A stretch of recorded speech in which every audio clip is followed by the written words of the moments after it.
깊은 밤 궁녀들의 처소에서 기괴한 비명이 들렸습니다. 왕의 여자로 평생 독신을 지켜야 했던 그녀들이 선택한 은밀한 위로는 무엇이었을까요? 실록조차 경악한 궁녀들의 금지된 밤이 지금 시작됩니다. 조선시대 궁녀는 왕과 왕씨를 모시는 여성들이었습니다. 어린 나이에 궁궐로 들어온 소녀들은 평생을 궁궐 안에서 살아야 했고 바깥 세상으로 나갈 수 없었으며 일반적인 여성의 삶을 포기해야 했습니다. 궁녀가 되는 방법은 크게 두 가지였는데 첫째는 양반가의 딸이 자원해서 들어오는 것이었고 둘째는 천민의 딸이 선발되어 들어오는 것이었습니다. 어떤 경우든 한번 궁궐에 들어오면 나가는 것은 거의 불가능했고 오직 나이가 들어 내보내질 때까지 궁궐이 그녀들의 전부가 되었습니다. 궁녀가 되면 가장 먼저 지켜야 하는 규칙이 있었습니다. 바로 평생 독신으로 살아야 한다는 것이었는데 궁녀는 왕의 여자로 간주되었고 왕 이외의 남자와 관계를 맺는 것은 절대 금지되었습니다. 왕의 승은을 입어 후궁이 되지 않는 한 궁녀는 평생 혼자 살아야 했고 결혼도 할 수 없었으며 자식도 가질 수 없었습니다. 어린 나이에 궁궐로 들어온 소녀들은 처음에는 이 규칙의 의미를 잘 몰랐지만 나이가 들면서 점점 깨달았습니다. 자신은 평범한 여성의 삶을 절대 살 수 없다는 것을, 사랑도 결혼도 가족도 모두 포기해야 한다는 것을 말입니다. 물론 왕의 눈에 띄어 승은을 입는다면 이야기가 달라졌습니다. 왕의 총애를 받아 후궁이 되면 궁녀 신분에서 벗어날 수 있었고 왕자나 공주를 낳으면 높은 품계와 권력을 얻을 수 있었습니다. 하지만 이것은 극히 일부의 운 좋은 궁녀들에게만 가능한 일이었고 대부분의 궁녀는 평생 왕의 얼굴조차 제대로 보지 못한 채 늙어가야 했습니다. 궁궐에는 수백 명의 궁녀가 있었는데 그중 왕의 승은을 입는 이는 손에 꼽을 정도였고 나머지는 모두 외로운 독신으로 일생을 마쳐야 했습니다. 궁궐은 겉으로 보기에 화려했지만 궁녀들에게는 감옥과 같았습니다. 높은 담장에 둘러싸여 바깥 세상과 단절되었고 자유롭게 움직일 수도 없었으며 항상 감시를 받아야 했습니다. 궁녀들은 왕과 왕씨를 모시느라 하루 종일 일했고 밤이 되어서야 자신의 처소로 돌아갈 수 있었습니다. 그런데 그 처소에서도 진정한 휴식은 없었는데 여러 명이 함께 생활해야 했고 프라이버시라는 것이 존재하지 않았으며 항상 다른 궁녀들과 상궁의 눈치를 봐야 했습니다. 젊은 궁녀들은 밤이 되면 자신의 처지를 생각하며 눈물을 흘렸다고 전해지는데 평생 이렇게 살아야 한다는 것이 너무나 절망적이었고 도망치고 싶어도 갈 곳이 없었으며 결국 받아들이고 순응하는 것만이 살아남는 방법이었습니다. 궁녀들에게 가장 힘든 시간은 밤이었다고 합니다. 낮에는 바쁘게 일하느라 외로움을 잊을 수 있었지만 밤이 되어 혼자 누우면 그 외로움이 밀려왔고 참을 수 없을 정도로 고통스러웠습니다. 특히 젊은 궁녀들은 나이가 들수록 외로움이 더욱 심해졌는데 같은 나이 또래의 여성들은 밖에서 결혼하고 아이를 낳지만 자신은 평생 혼자라는 것이 견디기 힘들었습니다. 어떤 궁녀는 밤마다 울었고 어떤 궁녀는 잠을 이루지 못했으며 어떤 궁녀는 병을 얻기도 했습니다. 외로움을 견디다 못한 궁녀들은 나름의 방법으로 위로를 찾았습니다. 가장 흔한 방법은 친한 궁녀들끼리 모여 밤늦게까지 이야기를 나누는 것이었는데 서로의 고민을 털어놓고 위로하며 외로움을 달랬습니다. 또 어떤 궁녀들은 바느질이나 자수 같은 취미 활동에 몰두했고 책을 읽거나 글을 쓰며 시간을 보내기도 했습니다.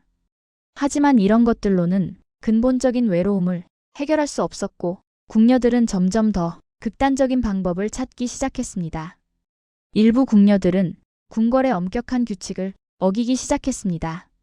가장 대표적인 것이 환관과의 은밀한 관계였는데 궁궐 안에서 궁녀가 접할 수 있는 남성은 환관뿐이었기 때문입니다. 환관은 거세된 남성이었지만 여전히 남성이었고 일부 궁녀들은 환관과 친밀한 관계를 맺었습니다. 물론 이것은 철저히 금지된 행위였고 발각되면 엄벌을 받았지만 외로움을 이기지 못한 궁녀들은 위험을 무릅쓰고 환관과의 관계를 이어갔습니다. 하지만 환관과의 관계도 쉽지 않았습니다. 환관 역시 감시를 받았고 궁녀와 은밀히 만나기는 매우 어려웠으며 발각 위험이 너무 컸습니다. 그래서 궁녀들은 더 은밀하고 안전한 방법을 찾기 시작했는데 그것이 바로 같은 궁녀들끼리의 특별한 관계였습니다. 이것을 당시 사람들은 대식이라고 불렀는데 한 궁녀가 남편 역할을, 다른 궁녀가 아내 역할을 하는 유사 부부관계였습니다. 이것은 더욱 은밀했고 발각되기도 어려웠으며 궁녀들에게는 외로움을 달래는 유일한 방법이 되어갔습니다. 대식은 궁녀들 간의 유사 부부관계를 의미했습니다. 한 궁녀가 남편처럼 다른 궁녀를 돌보고 다른 궁녀는 아내처럼 그녀를 섬기는 관계였는데 겉으로는 친한 친구처럼 보였지만 실제로는 부부와 같은 친밀한 관계를 유지했습니다. 대식 관계는 주로 나이 많은 상궁과 젊은 궁녀 사이에서 형성되는 경우가 많았는데 상궁이 남편 역할을 하며 젊은 궁녀를 보호하고 궁궐 생활을 가르쳤습니다. 대식 관계는 어떻게 시작되었을까요? 보통은 친한 궁녀들이 서로를 의지하다가 자연스럽게 더 깊은 관계로 발전했습니다. 외로운 밤을 함께 보내고 서로를 위로하다 보면 단순한 우정을 넘어서 사랑과 유사한 감정이 싹트게 되었고 결국 부부와 같은 관계로 이어졌습니다. 대식 관계를 맺은 궁녀들은 은밀하게 혼례의식을 치르기도 했다고 하는데 물론 공식적인 것은 아니고 둘만의 약속으로 서로를 부부로 인정하는 상징적인 의식이었습니다. 대식 관계를 맺은 궁녀들은 낮에는 평범하게 일하지만 밤이 되면 함께 시간을 보냈다고 합니다. 남편 역할의 궁녀는 아내 역할의 궁녀를 보살펴 주었고 필요한 것을 챙겨주며 보호해 주었습니다. 아내 역할의 궁녀는 남편 역할의 궁녀를 정성껏 섬겼고 그녀가 원하는 것을 해주려 노력했습니다. 이들은 서로를 진정한 부부처럼 생각했고 평생을 함께하겠다고 약속하기도 했으며 외로운 궁궐 생활에서 서로가 유일한 위안이 되어 주었습니다. 하지만 대식 관계도 평화롭지만은 않았습니다. 일반 부부처럼 질투와 갈등이 있었고 때로는 심각한 문제로 번지기도 했습니다. 남편 역할의 궁녀가 다른 궁녀에게 관심을 보이면 아내 역할의 궁녀는 극심한 질투를 느꼈고 심한 경우 폭력으로 이어지기도 했습니다. 야사에는 대식 관계의 궁녀들이 다투다가 한 명이 다른 한 명을 죽인 사건도 전해지는데 물론 이것은 극단적인 경우였지만 대식 관계가 때로는 매우 위험한 것이 될 수 있음을 보여주는 사례입니다. 화면을 2번 터치하시고 이어서 보세요. 대식 관계 외에도 궁녀들은 다른 방법으로 외로움을 달랬는데 그중 하나가 주술이었습니다. 깊은 밤 궁녀들의 처소에서 기괴한 소리가 들렸다는 기록이 여러 차례 나오는데 이것은 궁녀들이 귀신을 부르거나 주술 의식을 행한 흔적이었습니다. 궁녀들은 무당을 몰래 불러들였고 처소 한 구석에서 은밀한 의식을 했으며 자신의 소원을 빌었습니다. 궁녀들이 주술을 행한 이유는 여러 가지였습니다. 가장 흔한 것은 왕의 승은을 받고 싶어서였는데 주술로 왕의 마음을 돌리려 했습니다. 또 어떤 궁녀는 미운 상궁이나 동료 궁녀를 저주하기 위해 주술을 행했고 자신을 괴롭히는 이가 병들거나 죽기를 빌었습니다. 일부 궁녀들은 외로움과 슬픔을 달래기 위해 죽은 가족의 영혼을 부르기도 했는데 궁궐에 들어온 후 한 번도 만나지 못한 부모나 형제자매를 그리워하며 주술로 그들을 불렀습니다. 궁녀들이 행한 주술은 매우 다양했습니다. 가장 흔한 것은 저주 인형을 만드는 것으로 미운 사람의 이름을 적은 인형의 침을 박아 저주했습니다. 또 어떤 경우는 동물을 희생 제물로 바치기도 했는데 닭이나 개를 몰래 구해 피를 뿌리며 의식을 행했습니다.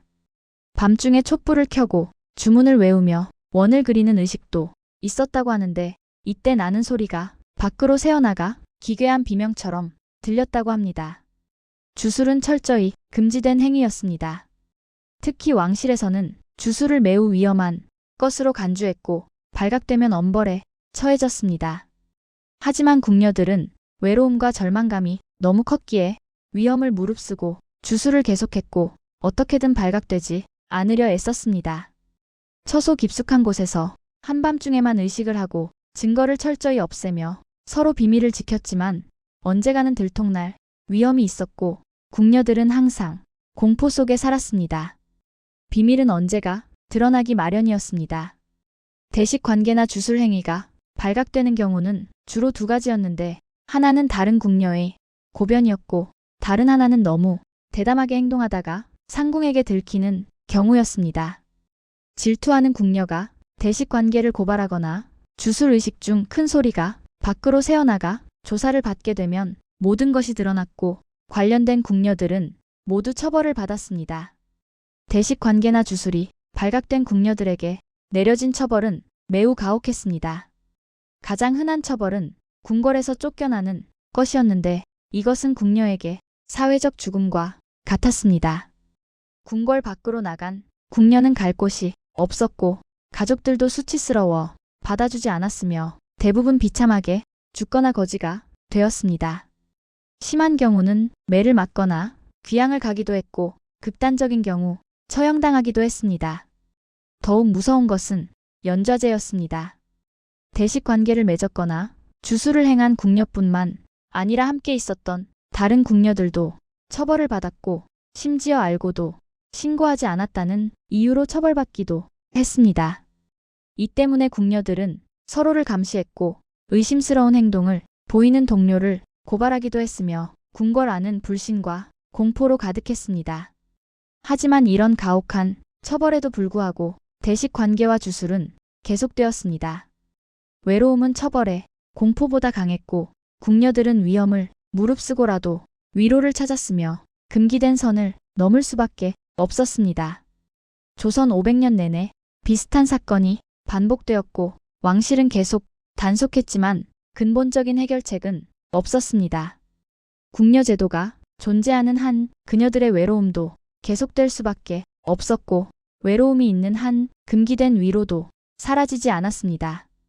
궁녀들의 은밀한 밤, 이것은 단순한 스캔들이 아니라 평생 독신을 강요받은 여성들의 절박한 생존 방식이었고 인간의 기본적인 욕구조차 억압당한 비극의 기록이었습니다.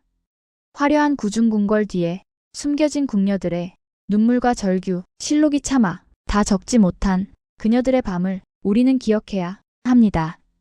좋아요와 구독 부탁드립니다. 알림 설정까지 해두시면 더 깊이 있는 역사 이야기들을 계속 만나보실 수 있어요.